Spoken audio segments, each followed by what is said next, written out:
Hey guys, it's Kesara, and today we're going to be doing a read-along / spoiler review for Iron Flame by Rebecca Yarros. It is also a little bit of a I'm gonna reread this in a way that you won't have to do it if you don't want to, because Onyx Storm obviously is coming out very soon. Hopefully I'll get this video up actually before it comes out, but we'll see. I'm cutting it really close. If you missed this video for Fourth Wing, I'll link it up in the cards. I have already read the first 7 chapters of Iron Flame, and there are a lot of things to unpack. First of all, the whole rebellion existing and being in the city of Arisha, them rebuilding the city. I love every second of that backstory. I'm really enjoying that. I really enjoy Brennan and his relationship with Violet. I will say I kind of wanted more from it because we just got like little bits and pieces of it in like the first chapter, and then she's back to Basgiath and I'm just like, I need more of it. But it's okay. We'll get past it. I'm a little bit annoyed at Violet with her anger against Xaden. It feels a little bit contrived because she really quickly forgives both Tarn and Andarna for keeping the secrets from her from what happened in the last book. And yet with Xaden, she cannot forgive him. And like logically, she knows she should, but she can't. So like it's somewhat realistic because I do think like when it comes to like a significant other, you do hold them to higher standards than you would just like any friend. But at the same time, I feel like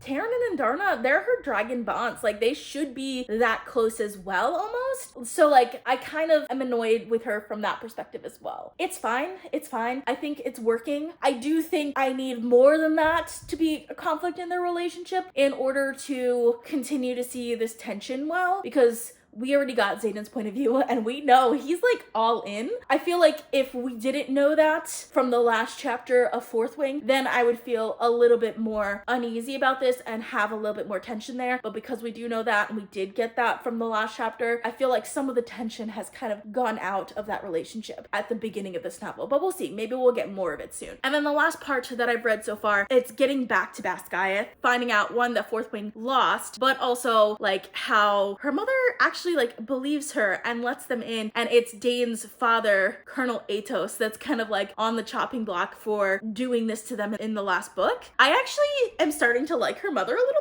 bit, which surprises me because we don't really get much from her mother. Her actually like believing Violet. And like I think the one scene, there's like 2 scenes we get of her mother in the last book, but the very first scene, I'm starting to like that scene more. The one where like Mira's kind of like trying to talk to the mother and saying like Violet's too fragile and she can't be a dragon rider, and the mother kind of like stands up for Violet and says like, no, is she stronger than you think she is? I'm looking at that in a different light, and I'm kind of liking the mother's perspective more and more. So we'll see if that continues, because I feel like later on in the novel it probably won't, but I'm liking the mother as a character a lot more than I did in the first one already. Oh, also, I don't know how far into the chapter I'm in right now. Rhiannon is now squad leader and Dane is wing leader, which I mean, we kind of knew was gonna happen. I don't know if we knew if Rhiannon was gonna be squad leader. I feel like we didn't get that much from her in the first book to say like she would make a good leader. If anything, I kind of expected it to be Liam, but of course Liam's not around anymore, so it has to be someone else, and it's not gonna be Riddick. So I guess Rhiannon's a good choice, and I think it was kind of obvious that Dane was gonna end up being wing leader, because we gotta have a wing leader we hate, right? It's just gonna happen at some point. Maybe by the end of this one we'll start liking Dane again. I doubt it, but maybe. So Auric Greycastle shows up in chapter 8, and apparently he is King Tari's 3rd son. I feel like I should remember this from the first time I read this book, but I don't remember this at all. I feel like this was just so underplayed, because Violet immediately knows who this person is, but she doesn't tell us until like the end of that exchange, like when he actually goes on the parapet, and I'm just like, I feel like there should have been some setup in the first book for this, but I don't know. We'll see. Hopefully I'll end up liking him as a character, but he's gonna be in their squad, so he should be an important character. I'm excited to see where this goes. Alrighty, so I remember now why I forgot about the prince entirely. It's because literally the next candidate that shows up is Sloane, who is Liam's younger sister. And of course she hates Violet immediately, and I don't blame her, because Violet did get her brother killed. So I don't blame Sloane at all for hating Violet, and I'm loving this dynamic already. So I finished chapter 8, and of course, since we're in book 2 now, we have to up the ante with the amount of death. If you watched my Fourth Wing video, you'll know how I feel about the amount of deaths in this book. It's too much, and I don't care about most of them. In this one, where they're getting, like, their squads and stuff, like the first years are, and then, like, the dragons come out. In the last book, like, they just killed, like, a couple of people. In this one of the dragons takes out an entire squad and nearly kills the people in their wing, actual dragon riders. So, of course, Taryn gets angry with him because Violet's in danger. You will not convince me that there's not something wrong with Solus, which is the dragon that does that. I mean, I guess they kind of hint at the fact that they're, like, kind of going after the rebels with that. I don't know. It was a bit much for me. I just wish that the deaths were less meaningless in this book. So next is chapters 9 through 14. So I'm right about there now. So not super far into it, but I've made a bit of a decent chunk into it, considering it's only been like a couple of hours. And I feel like a lot has happened, but I'm not nearly that interested in what's been happening in this book. And I think I understand why. Because in the last book, there was more of a feel that, like, Violet could easily get killed at the college. Even though I didn't like all of the deaths, I had more of this anxious idea of that because she really did feel more frail. There was also the threat of Xaden. Not only the threat, but the romantic tension there. Whereas not only is he not a threat in this one, but there's no romantic tension either because we know he wants her. We already know that. And she's just being kind of...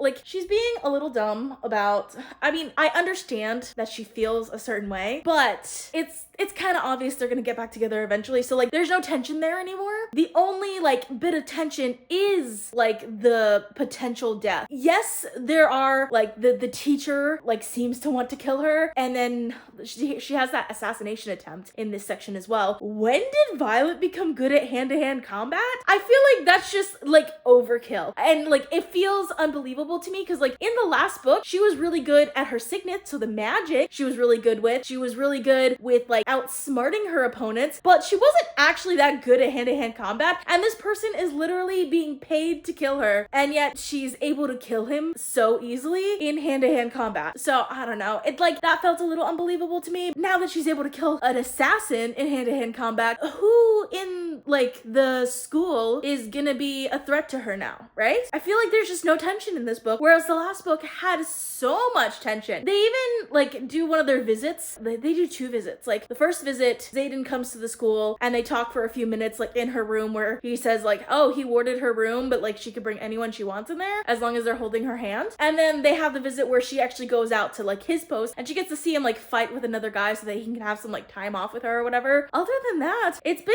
kind of boring, honestly. Like, I kind of expected more from this, but we'll see. Hopefully it'll get better. Alrighty, so I just finished chapter 21. Finally, something interesting happened. I think slightly interesting happened before this, where Taryn almost, like, destroyed Solus. Like, he almost killed Solus. Dragons fighting is always gonna be interesting, right? Which, by the way, Solus is one of the professor's dragons. That it's the professor that's been kind of going after Violet because Andarna is still in, like, her sleep state. So, like, she can't come out because, like, they still don't know that Feathertails are dragon children. So, like, once she comes out and they see that she is a black dragon, there's gonna be chaos of some sort. But in this last chapter, there were 3 interesting things that happened. So first of all, Dane finally shows up again. Like, he's been absent, like, this entire time. I'm, like, a third of the way through the book. Finally, he shows up again. It's to challenge Violet, which I find interesting because it kind of mirrors what Xaden did in the first book when he challenged Violet to a match when all of her partners were getting sick. But in this one, he kind of redeems himself because, yes, he did steal the memory from her and he did tell his father about it. His reasoning for doing that actually kind of makes sense because he doesn't trust Xaden and he didn't know why Xaden would have gone to this place when third years aren't supposed to have those types of permissions. So, like, from his perspective, he's doing something correct in telling his father when people are doing something wrong, and specifically when the rebellion people are potentially betraying fleeing the school. So like, I can see where he's coming from. He didn't seem to know anything about the attack on them or like what actually attacked them and all of that. I don't know. I mean, I don't like Dane, but I kind of forgive him a little bit for that. I mean, he shouldn't have taken the memory in the first place, but I can see why he would have considered doing that. He doesn't trust Xaden, obviously, and he kind of thinks Xaden is misleading Violet, almost like in his own way of protecting her. It's annoying, but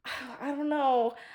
I'm so confused by this. There is like a few like things with Xaden as well. Like they meet up like once or twice. It wasn't very interesting. The last one was actually kind of annoying because Xaden like came up to her and was like, ask me to kiss you or you're not spending the night in my room, because he was like, he didn't really tell her why or anything like that, but he made it clear that someone was going to prevent her from spending the night in his room if she didn't kiss him. So like, of course she does. But then we find out that the person that's going to prevent her from doing that is Mira, her sister, because Mira wants to spend the night with her, which like, if I was in that situation, I'd be so angry at Xaden for that, for not telling him that my sister was there. You know what I mean? That kind of annoyed me. But other than that, it's been fine. I mean, I'm not gonna say it's been good. I want more from this, especially considering how like action-packed Fourth Wing was. Like at one point in the video of my Fourth Wing review, I said that Fourth Wing had too much plot. Like it just had too much plot and tension and all of that. Whereas this one, I'm having difficulty finding it, to tell you the truth. Oh, I forgot. They are also doing like drills with the infantry, and I'm enjoying that. I really like getting to see a little bit of some of the other like parts of the school. That's been really interesting for me as well. So 4 more chapters down. I just finished chapter 25. Jack Barlow is back. Why? Just like, why? Why is he constantly the antagonist here? Can we get a new antagonist? I thought Sloane could be a good new antagonist that's not as such a flat character as Jack Barlow is. It's annoying me that he's back. I had a feeling. I just had a feeling that he was gonna come back to life, because anyone that's on the page this month that is not Liam, apparently, is gonna come back to life. Just like how Brennan came back to life. I have a feeling at some point we're gonna find out her father comes back to life. Maybe that'll happen in the 3rd book, maybe not, because he's been on the page a lot as well. But I don't know. I just feel like the only characters that die and stay dead are like the ones that either we care about or we don't know anything about. So I don't know. It is what it is. I did like in the previous chapters, like the interrogation scene that's part of like their studies. I found that incredibly interesting. So I enjoyed that aspect of it. And the fact that the professor is like still after her. I feel like I'm starting to remember something to do with that professor in the end. Because like, I don't remember hardly any details of this book because I read it a long time ago. And I didn't like this one nearly as much as I liked the first one. But I'm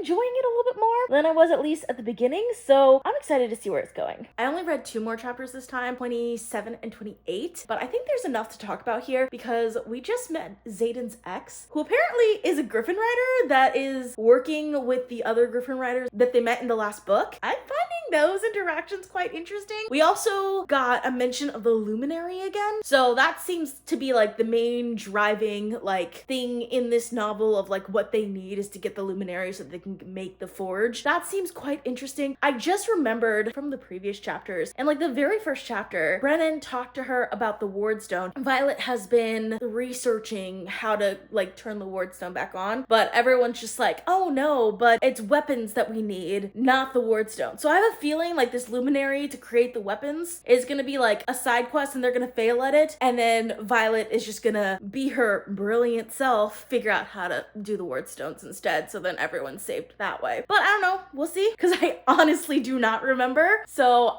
that just seems like that's what would happen in this book. That's just the type of plot that I'm expecting. But there was an interesting, I guess, world building point where in class they find out that Xaden was injured. I mean, it's not like obvious, like it's done kind of subtly, but Violet just leaves the class and hops on Taryn's back to fly out to where Xaden is. It turns out he's perfectly fine, like they got a mender and everything, but like they didn't know that in class. But Violet and Taryn both were freaking out like crazy, and it turns out it's because Violet was like channeling Taryn's emotions, so like she couldn't control herself, which I think is quite an interesting bit of world building. So I enjoyed that. There was a scene after that. Finally, Violet, I guess, lets him in a little bit, which I did like. And he seemed to like realize that she still loved him, even though she wasn't willing to say that in that scene as well, which how did he not know that? But also she doesn't seem to know that he loves her, but we already know that. So it's the miscommunication is just getting annoying. So next is chapters 29 through 34, and I like how I'm finally interested in one of the conflicts within Violet and Xaden's relationship. Violet is no longer interested in it, so it just becomes a non-issue. So again, tension completely cut in the relationship. No more interest there for me either. Then the other part of that scene from the last chapter that we were talking about was that there was kind of some tension with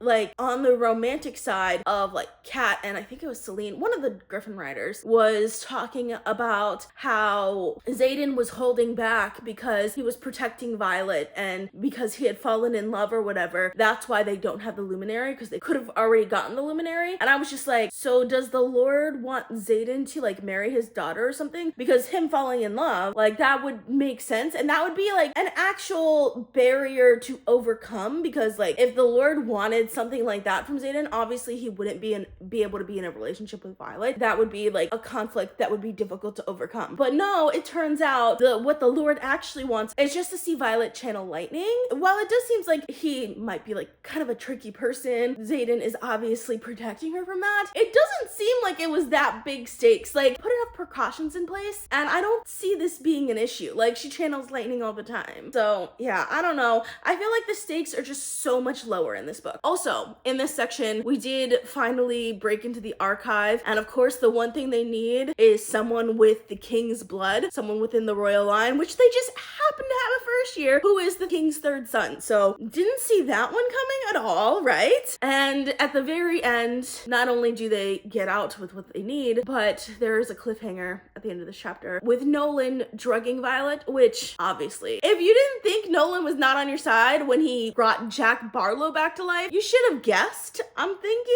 But Jack did save Violet, so like that's weird. Like Violet, I think it was in this section of chapters too, where there was another assassination attempt. So another one of the people that was in Montserrat at the end of Fourth Wing is dead now, but Violet almost got killed too, and she was like hanging out the window, and Jack could have easily just let her hand fall and she would fall to her death, but he pulled her up, which is weird. I don't know what's going on with Jack, but I am interested in that. Alrighty, so I'm about halfway through chapter 36, but before I get to the end of this, I have about 20 minutes left in the chapter. I need to talk about chapter 35 and the revelations we just had in chapter 36. So chapter 35 is a big one. Violet gets caught with a scribe satchel with the journal from like one of the first 6 writers by Nolan, and he and Professor Varish, I think is his name, torture her for information in the dungeons. Of course, they can't get anything out of her because despite being so frail, somehow she's able to handle that interrogation. It's not super graphic or anything like that. I didn't really know what injuries or anything that she had until like she got out and she was explaining it to other characters. So like, it's not like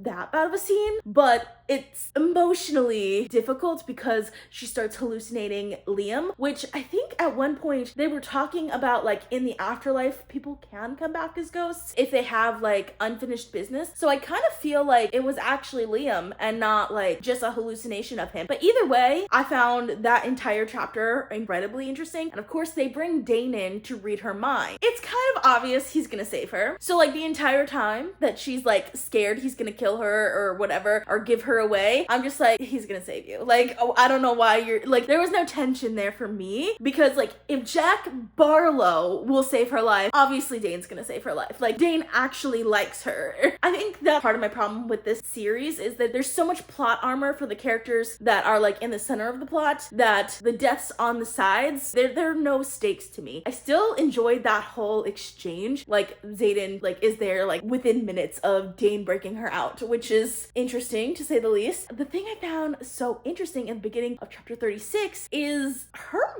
mother. All the revelations that her mother has. I actually love her mother as a character. I need more characters like her mother because her mother is so morally ambiguous and like is the type of character that I would expect in like a grimdark fantasy novel. Obviously that's not what this series is, but I enjoy that quite a bit. Like we finally get the motivation behind why her mother wanted her to join the Writers Quadrant versus the Scribes Quadrant, because she basically saw the Scribes Quadrant as a death sentence for Violet, and she made a deal with Xaden to keep Violet alive, which now it makes so much more sense why she was okay with her daughter going into the Writers Quadrant. And we can see that her mother actually loves her, and while her mother's not necessarily a good person, she's obviously letting people die and holding this secret for the government and all of that, but at the same time, like, she's kind of just doing her job, and she's breaking a lot of rules in order to keep her family safe. So I kind of really like her mother in this book, and I'm really excited to see where that goes in the next book, because I feel like that could play a role in the next book. But I know Violet is going to take it out of context, and it seemed, from where I was reading, it seemed like she's going to be taking the story of her mother. We're not going to get any relationship growth from Violet and her mother. What's going to happen is there's going to be some sort of setback between Violet and Xaden, because apparently him looking out for her last year was all the deal with her mother. So now she's going to think that Xaden's not really in love with her, and that's annoying me, and that's why I had to stop in the middle of the chapter while I was still enjoying it, because I feel that coming. Like, I feel it coming towards the end of the chapter, and I'm not excited about it.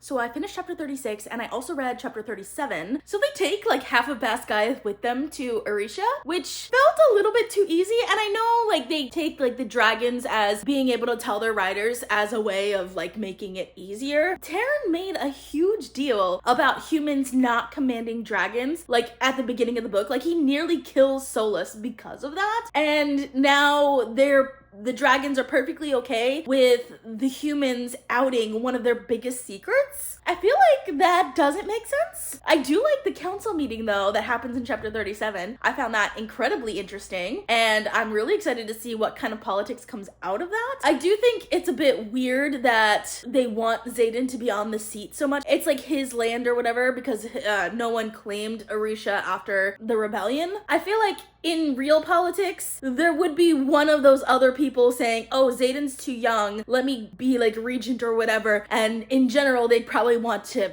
kill Xaden. Like, let's be honest, in order to get that power. But they seem to actually want him on the council. He's actually like using that as leverage that he'll take the seat if they like accept Violet and stuff. So the politics is a little weird. I'm enjoying this a lot more than I was expecting to. Violet did not go in the direction that I was expecting her to go into, with the thing with Xaden making a deal with her mother to like take care of her during first year. So I'm glad she didn't do that. So excited to see where it's going. So I just finished chapter 44. So I read about 6 more chapters, and a lot has happened, but I don't feel very strongly about most of what's happened. Violet failed at creating the wards for Orisha, because of course she did, because it's not going to be that easy. Because she failed, she decides to get the luminary, and she doesn't want to tell Xaden about it, but of course she can't keep secrets from Xaden, because obviously Sigale and Tarn are gonna be communicating between them without even like trying to. So he goes to like the Lord or whatever his name is, I forgot what his name is, before they even arrive, and it's like the 3 Sorengales and him, and we get to see kind of the world building in that section, which I liked that. I did like the little bit of world building that we got in like the other, I guess, kingdom. The Venom fight with Violet on the field striking lightning into like the flooded field to kill the Venom. Like, I think that was well done. I think that scene in particular was very powerful, so I did like that. I also did like that Kat, I think her name is, or Catriona, was able to like get in Violet's head. I do think the way she got in Violet's head annoyed me, because it was very like, why is Violet thinking this way?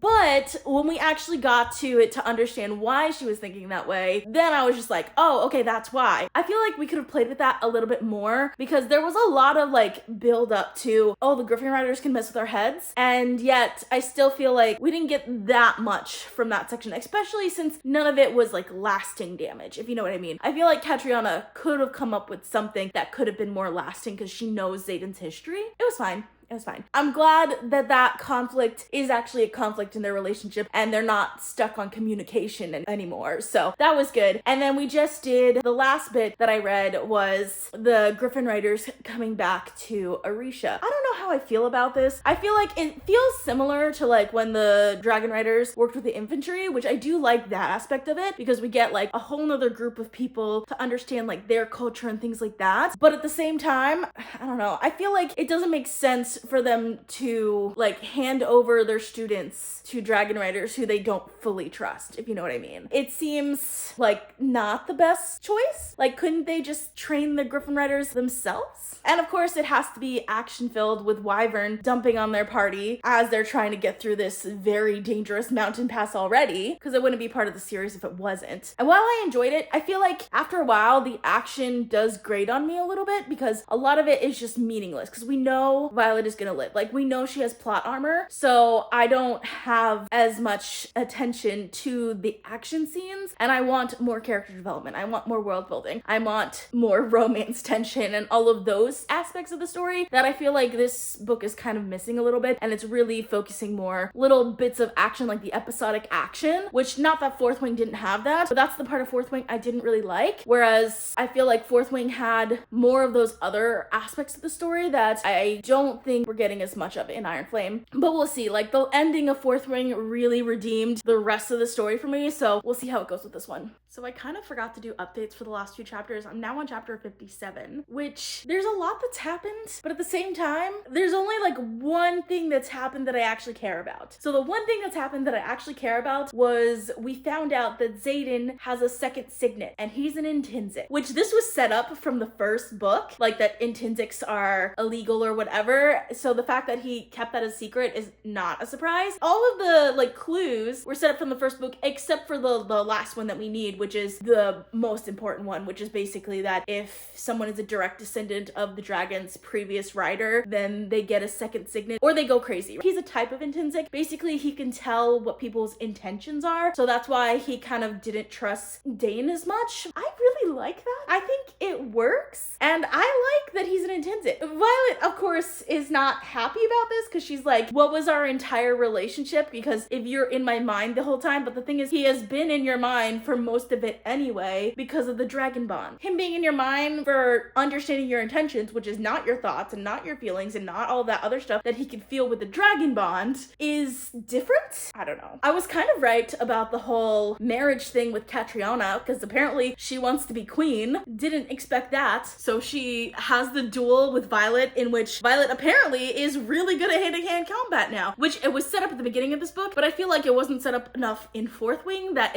is out of place in this book. It just feels out of place. And then they had that run-in with Solus in like the cave thing, which was great. I loved every moment of that. I will say I kind of glossed over it a little bit just because it was just action and I knew no one was going to be in trouble. I mean, I guess one person did die, right? But it wasn't a character that I cared about because that happens throughout this entire novel. So like, it's not that big of a deal, but I'm excited to see the ending because I have about 10 chapters left now or so. And I don't remember what happens. Like, I legitimately do not remember. Oh, they did make the wards work and they're not working correct. There's something wrong there. So I want to see what happens with that. Like I said, I don't actually remember the ending of this. So I'm excited to see what the actual ending is. So I only read 2 chapters, 58 and 59. What happened is quite interesting. 58, not so much. Like, they were in battle brief, and of course, Violet has a brilliant revelation that tells them they have to go back to school. And they head back to Baskai, and they have this whole thing with Brennan not going with them and all of that. I'm over it, honestly. It was just unnecessary in my opinion. But 59, oh my gosh, so much happened. Jack Barlow is a Venom. I did not see that coming. I've read this book before, mind you. I don't remember that the last time I read this book. I don't know, it's been a while. But that's a great twist. I don't think it was that well set up, to be honest, because like we're supposed to have gotten clues from like back in Fourth Wing, which I don't really feel we did get any clues in Fourth Wing. Like, they did mention like during her match with him when he challenged her on the mat that she like felt something from that, and I remember reading that scene. I don't remember any like clues during that scene. I don't know. It's a good twist, you have to admit. It's a fantastic twist, and like where it's going, I have a feeling I'm gonna end up loving the ending. So I'm really excited for this because the wards are down and the enemy is coming. I finished the book and I feel like there's so much that happened in those last few chapters. I wish wish more stuff happened in the earlier chapters because there's just so much that are packed into like the last 6 chapters or so. I can't even. First of all, there's the entire battle, which was really well done. I enjoyed it so much. And like Sawyer lost a leg. We find out that Andarna is like a new type of dragon, which is really cool. And Brennan mends a ward stone. And then Violet finds a way to actually power the ward stone because she's the only one that can, because she's the only one that is close enough to Andarna to realize that she's a different type of dragon. Also, like, it's kind of annoying, but Andarna like has all this information ahead of time. Like, she seems to have known all of that ahead of time, so she could have just given this information to them, but she didn't, because she's like a 650-year-old dragon egg that, I mean, hatched because of Violet. So I don't know, because of that, I'm a little annoyed by that. But other than that, really great reveals. I just started to like their mother, and of course the mother is the death at the end that I cannot handle right now. I had just started to like her, like just started, but it'll be fine. It'll be fine. The hard one is that we find out that at the very end that Xaden is now Venom. So that's heartbreaking, and it's kind of like the cliffhanger for Onyx Storm, so I'm guessing we're gonna find out a lot in Onyx Storm about Xaden and all of that, just like how the Revolution was the cliffhanger for Fourth Wing going into Iron Flame. Xaden being the Venom is kind of that cliffhanger, but like again, we got a pretty satisfying conclusion first before we got that cliffhanger, so it was fantastically done, and I'm giving this one 4.25 stars, knocking an extra quarter star off from my Fourth Wing rating because it just had a little bit less that I liked in like the first half of the book. Honestly, if the ending of Fourth Wing hadn't been that good, then like this first half of the book, I could have potentially ended up DNFing this book because of just how much I wasn't liking the first half. So I'm glad I stuck through it and really, really excited for Onyx Storm. So before we close out this video, I think we should go over some key takeaways from Iron Flame to think about going into Onyx Storm. So number one, obviously, Venom are people that are corrupted by magic. So we have two that we actually knew, both Jack Barlow and now Xaden. So either they're gonna be the enemies in the next book, which I'll be very sad if that's true. Well, not Jack, Xaden. Or we're gonna find a way to fix them. I'm hoping for the latter. Also, the ward stones, the one at Basgiath is working, but the one in Arisha, they're not gonna be able to do unless somehow Andarna is able to imbue multiple stones, which as of right now, that's not the case, at least that we're aware of. And then last but not least, the Venom are numbered in the many and are still after them. So book 3 should definitely be the most action-packed of them all, and definitely more of a war than these last 2 books have been. So excited to see where it goes. Let me know your predictions down in the comments. I would love to hear from you. If you like this video, please give it a big thumbs up to support my channel. Post at least 1 video per week. I've been posting a bunch of bonus videos, so consider subscribing. Thank you guys so much for watching, and I'll see you guys next time. Bye.